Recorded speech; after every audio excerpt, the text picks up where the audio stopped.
Yo, it's Lux from Server.pro and welcome to this tutorial in which I'm going to show you how to download your Minecraft Java Realms world so that you can play it on single player or move it to a dedicated server. Firstly, navigate to the configuration section of your realm. To do this, click on the Minecraft Realms button on the main screen, select the realm and then select Configure Realm, either by pressing this button here or by pressing the button at the bottom.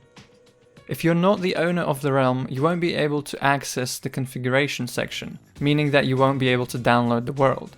Once you're in the configuration section, select the world you want to download by switching to it.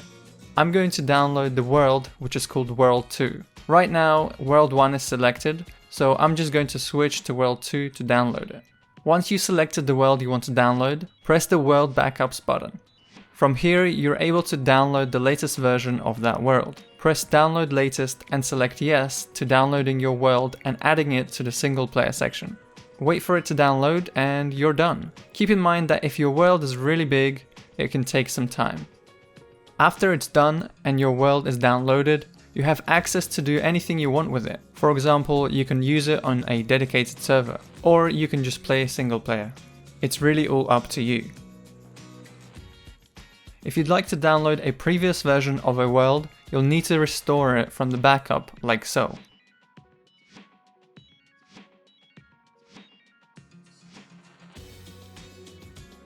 And then basically follow the same process as before by just clicking the download latest and adding it to your single player section. Apart from that, I hope this tutorial was helpful. If you have any tutorial suggestions, leave them down in the comments below. And if you're having issues with anything, contact our support team. Thank you for watching and I'll see you in the next one. Goodbye.